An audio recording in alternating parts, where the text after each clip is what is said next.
이 아침 주시는 하나님 말씀 느헤미야 13장 10절에서 13절까지 말씀입니다. 느헤미야 13장 10절에서 13절. 내가 또 알아본즉 레위 사람들이 받을 몫을 주지 아니하였으므로 그 직무를 행하는 레위 사람들과 노래하는 자들이 각각 자기 밭으로 도망하였기로 내가 모든 민장들을 꾸짖어 이르기를 하나님의 전이 어찌하여 버린 바 되었느냐 하고 곧 레위 사람들을 불러 모아 다시 제자리에 세웠더니 이에 온 유다가 곡식과 새 포도주에 기름의 11조를 가져다가 곳간에 드림으로 내가 제사장 셀레마와 서기관 사독과 레위 사람 부다야를 창고지기로 삼고 마따냐의 손자 삭굴의 아들 하난을 복음으로 삼았나니 이는 그들이 충직한 자로 인정됨이라. 그 직분은 형제들에게 분배하는 일이었느니라. 아멘. 13장은 총독 느헤미야가 페르시아 왕에게 보고하기 위해서 잠시 예루살렘을 비운 사이에 일어난 참 어려운 비극적인 이야기들입니다. 성전에서 영적 타락이 일어나니까 곧이어서 또 이제 행정적인 질서가 무너지는 그런 내용입니다. 어제 본 말씀처럼 느헤미야가 이제 페르시아 왕에게 그동안의 일을 보고하기 위해서 장기간 출장을 하게 되죠.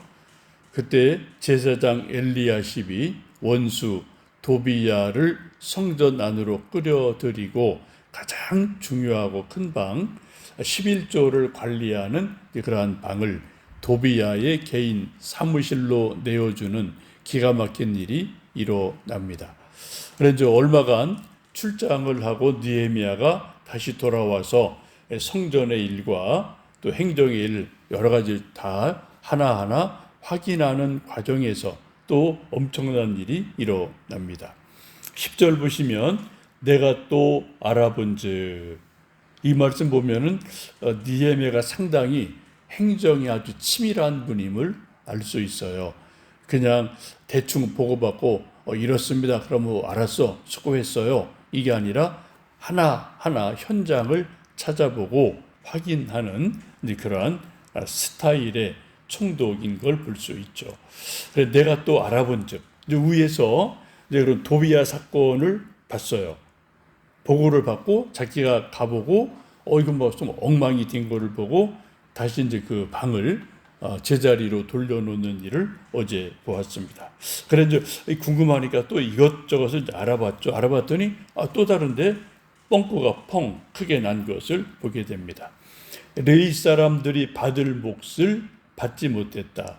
노래하는 자들, 찬양자들도 받아야 될 몫을 받지 못했다라고 말씀합니다. 그래서 그들이 각기 자기 밭으로 도망했다라고 말씀합니다. 이게 무슨 말씀이냐면은 레위 사람들과 찬양대는 백성들이 바치는 첫 열매 또 기름과 여러 곡식의 11조 이것을 가지고 그들에게 골고루 나누어져서 생활하게 했죠. 농사 짓거나 다른 일 안 하고 하나님의 일에 전념하도록 했는데 이 느헤미야가 자리를 비운 사이에 이들에게 지급돼야 될 생활에 꼭 필요한 생활비가 지급되지 않은 겁니다. 그러니까 이 사람들이 이제 목구멍이 포도청이라고 먹고 살 수 없으니까 옛날 자기의 고향으로 다 도망갔다라고 말씀합니다. 이게 참 말이 아주 고약하죠. 그냥 자기 밭으로 갔다. 이것도 참 슬픈 일인데 너무 생활 힘들고 어려우니까 각자 자기 밭으로 도망했다라고 말씀합니다. 참 슬프고도 안타까운 말입니다. 총독 느헤미야가 자리를 비운 얼마간 사이에 일어난 엄청난 일들이 여기저기에서 뻥꾸가 뻥뻥 나는 그러한 일들이 일어나게 되죠. 그래서 11절 보시면 모든 민장, 지도자들이죠. 그들을 불러다 꾸짖고 어떻게 된 거냐라고 이제 다시 혼을 내고 다시 하나님의 전을 수리하고 또 이제 11조 첫 열매 이런 것들을 관리를 다시 잘하는 모습을 보게 됩니다. 여기서 시작이 어제 본 말씀처럼 제사장 엘리아십의 타락에서 일어나요. 먼저 영적인 일이 타락이 되니까 그 다음에 행정적인 일이 또 타락이 되는 일이 일어납니다. 악순환이 일어나게 되죠. 이런 것으로 이해하시면 됩니다. 이제 제사장 엘리야십이 원수 도비야를 끌어들여서 첫 열매와 11조를 관리하는 가장 큰 방, 좋은 방을 이제 도비야에게 주니까 거기 있던 11조 곡물 이런 것들이 다 방치되고 바깥에 막 다른 방으로 옮겨지고 또 다른 바깥에 있고 막 이런 일이 일어난 거죠. 그렇게 시간이 좀 지나면서 뭐 이제 첫 열매가 썩기도 하고 또 관리 안 되니까 이 방에 있나 저 방에 있나 또 방을 잘 모를 수도 있고 이런 일들이 일어나니까 이제 행정이 막 혼란이 일어난 거고 여러 가지 문제가 생긴 거예요. 그래서 당연히 줘야 될 레위인과 찬양대에게 줄 급료가 끊어지고 말게 되었습니다. 그러니까 이제 늘 하나님의 이름으로 레위인과 찬양대원은 매월 얼마씩 생활비, 급료를 받고 양식을 받고 이렇게 해서 살아가고 있었는데 이것이 딱 끊어져 버리니까 더 이상 견딜 수 없어서 모두 자기 밭으로 도망갔다라고 말씀합니다. 느헤미야가 이런 악순환을 직접 조사하고 알아낸 것이죠. 정말 기가 막힌 일이 일어나게 됩니다.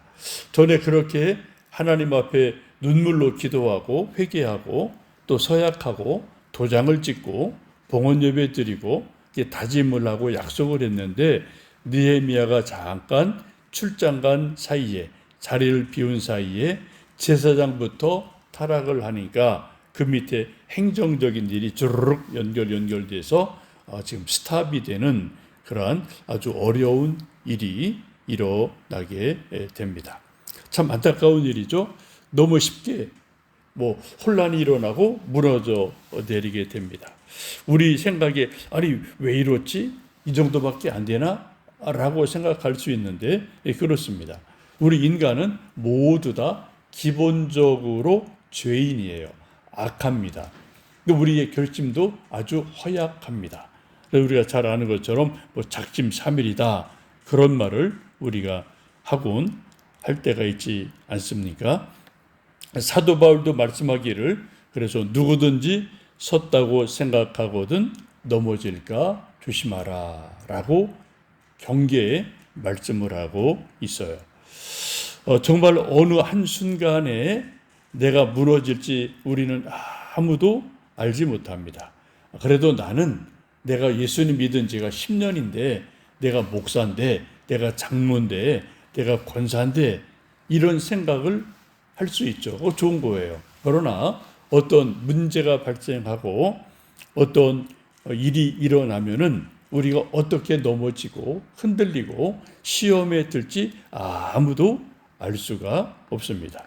베드로도 예수님 앞에서 다른 사람 다 버려도 저는 절대로 예수님 안 버립니다. 제가 같이 죽겠습니다. 이렇게 맹세를 했지만 그 하룻밤 못 넘기고 바로 그냥 예수님 저쪽 계시는데 3번이나 부인한 일이 일어나지 않습니까? 사람의 결심, 사람의 의지라는 것을 우리 스스로가 그렇게 믿을 만한 존재가 아니다라는 것을 이 말씀 속에서 우리가 다시 한번 알 수가 있겠습니다. 그래서 우리가 늘 신앙생활할 때 우리 늘 겸손해야 되고요. 늘 두려워하는 마음이 있어야 되고 깨어 기도해야 되고 성경 말씀을 붙들어야 되고 또 성령의 인도를 늘 간구하며 성령의 인도를 받아야 됩니다. 또 우리는 사람이기에 옆에 있는 믿음 좋은 사람과 늘 신앙의 교제, 영적 교제를 해서 또 내가 좀 힘들고 어려울 때 옆에 믿음 좋은 사람이 나를 붙들어 주어서 또 나를 일으켜주고 붙들어 주는 것, 이게 너무나 중요합니다. 이제 8월 말부터 5주간 성경 공부하고 또 이제 10월부터 또 이제 우리 장로님, 권사님들, 리더분들이 먼저 성경 공부하고 또 이제 한 사람 저렇게 짝을 지어서 또 5주간 10월 달에 성경 공부를 하려고 합니다. 주제는 예수 그리스도는 누구신가예요. 우리 신앙의 가장 중요한 기본이 예수님이기 때문에 신구약에 나타난 예수님이 어떠한 분인가, 누구신가, 무슨 일을 하셨나, 이걸 우리가 좀 이번 기회에 알아보려고 합니다. 여러분 기도로 준비해 주시고 우리 많은 분들 동참해 주시면 좋겠습니다. 이런 문제를 발견한 느헤미야가 민장들을 꾸짖고 다시 제 자리로 세워가게 됩니다. 사람을 세우죠. 13절 보시면은 제사장 셀레마, 서기관 사독, 레위 사람 부다야를 창고지기 관리하는 그런 사람으로 삼고, 그리고 마따냐의 손자 삭골의 아들 하난을 버금으로 삼아서 이제 안정적으로 분배가 잘 되도록 합니다. 이 사람들의 특징은 충직한 자로 인정된 사람들이다라고 말씀을 합니다. 하나님 앞에 충직하고 충성스럽고 정직하고 또 자기에게 준 일에 충성스럽고 정직하였기 때문에 이제 이 형제들에게 분배하는 일이 다시 회복이 되고 다시 골고루 자리를 잡는 일을 보게 됩니다. 우리들도 늘 하나님 앞에 충직한 자가 되고 내 자신 앞에 또 내게 주신 사명 앞에 충직한 자가 돼서 하나님께 영광이 되고 우리 삶이 보람이 되고 또 하나님 주시는 복으로 가득한 하루하루 되시기를 주님의 이름으로 축복합니다. 살아계신 아버지 하나님 감사합니다. 하나님 우리를 충성스럽게 여기셔서 목사, 장로, 권사, 집사, 성도 귀한 직분 주시고 또 이러한 저러한 사명 주셨습니다. 하나님 주신 것을 귀히 여기고 참으로 소중히 여기고 내가 할 수 있는 최선으로 충성하고 열심을 다하게 도와 주옵소서. 세상에 빛이 되고 소금 되게 도와 주시며 하나님 특별히 예배드리고 내게 주신 일상의 일, 공부하거나 일하거나 혹은 가정을 섬기거나 무슨 일을 하든 하나님 앞에 하듯이 정성껏 충성스럽게 감당해서 열매 맺기를 원합니다. 오늘도 우리 어린아이들 학교 갑니다. 또 우리 다다학교 미얀마 있는 어린아이들 지켜주시고 붙들어 주시기를 원합니다. 몸이 연약하고 또 마음이 아파 눈물 흘리는 이들에게도 하나님 긍휼과 구원을 베풀어 주옵소서. 예수님의 이름으로 기도하옵나이다. 아멘.